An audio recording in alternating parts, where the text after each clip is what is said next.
I dolci a base di cocco hanno un sapore esotico inconfondibile. Il gusto di questo frutto, accostato a quello del cioccolato, solitamente rende felici grandi e bambini. Ecco quindi la mia torta cioccolato e cocco. Iniziamo la preparazione della nostra torta cioccolato e cocco dalla base, che sarà una sorta di brownie. Avete presente quel biscotto americano molto morbido? Ecco quello. Quindi mettiamo nella planetaria munita di frusta a filo 2 uova a temperatura ambiente e lo zucchero. Le sbattiamo e nel frattempo io mischio il burro fuso al cioccolato fuso.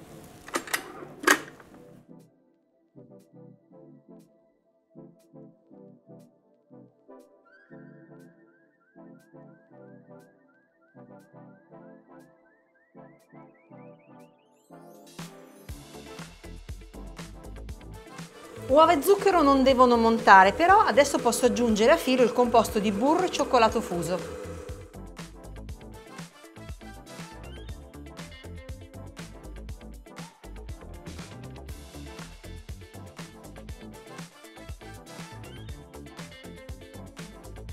Ora possiamo setacciare all'interno la farina, il cacao amaro in polvere e il lievito per dolci.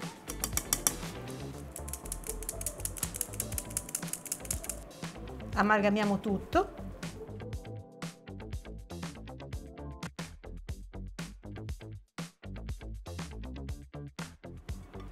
L'impasto è pronto, lo versiamo in una tortiera del diametro di 24 cm, preventivamente imburrata e infarinata.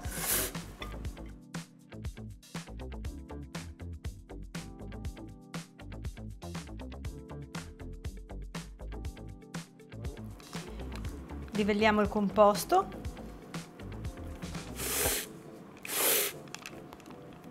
Deve essere una base, quindi non deve diventare troppo alto.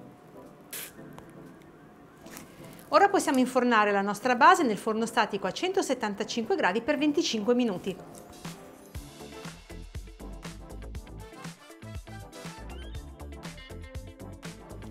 Ecco la nostra base cotta e raffreddata. Ora dobbiamo togliere il bordo, il cerchio apribile, e pulirlo. Ricordate che l'avevamo imburrato e infarinato? Dobbiamo praticamente eliminare tutta la farina, perché andremo poi a montare qui dentro la nostra torta, ma ci serve di mettere sui bordi un nastro di acetato. Se non avete l'acetato potete usare la carta forno.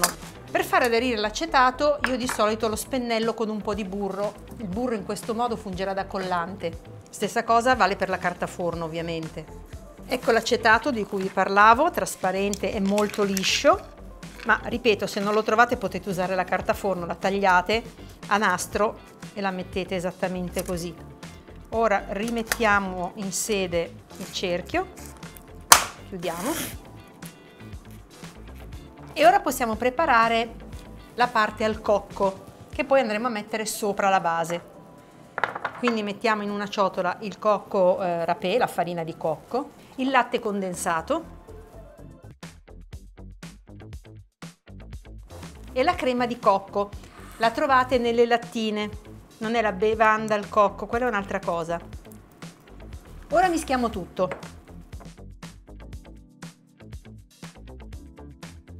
Ecco qua, adesso possiamo mettere il composto sulla base di brownie e ovviamente lo livelliamo bene.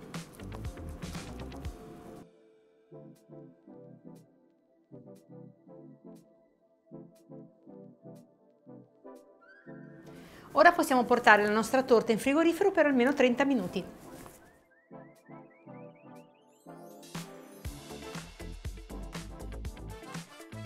L'ultima parte della nostra torta consiste in uno strato di ganache col cioccolato fondente, quindi in un pentolino metto la panna fresca e la porto a bollore. E poi ci aggiungeremo il cioccolato fondente fuso. In alternativa potete anche tritarlo finemente e aggiungerlo in pentolino una volta che la panna sarà appunto a bollore. Ecco che la panna è bella calda e ci possiamo inserire il cioccolato fuso. E ora mischiamo bene per emulsionare.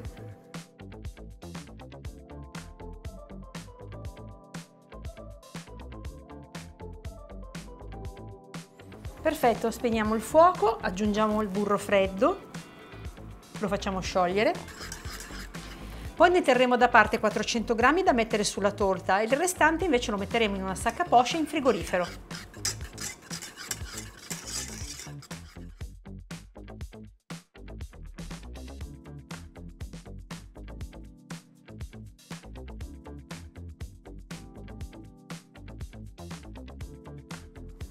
Ecco la nostra torta ben fredda, adesso possiamo versarci sopra il cioccolato che ho lasciato raffreddare e l'ho fatto arrivare all'incirca 36 gradi. Considerate che noi abbiamo una temperatura corporea di 37 gradi, quindi più o meno quello deve essere il calore. Versiamo il cioccolato, anzi la ganache, sopra lo strato di cocco. E ora possiamo portare la nostra torta per 2 o 3 ore in frigorifero.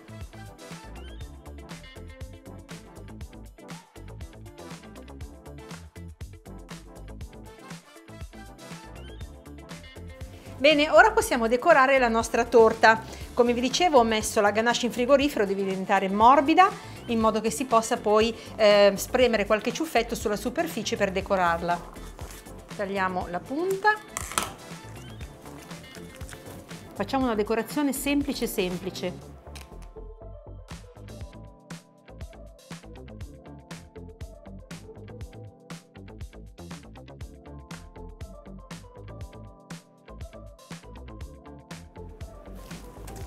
E adesso, con questo cocco fresco che ho tagliato a fettine sottili con una mandolina, facciamo le decorazioni, ovvero li appoggiamo un po' in modo sparpagliato o disordinato come volete su ogni spuntoncino di ganache.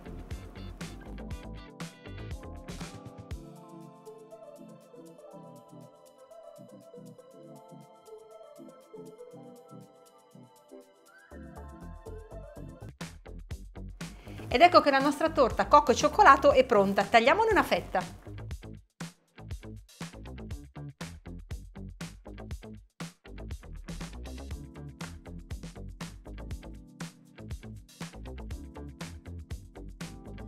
Bellissima, non trovate?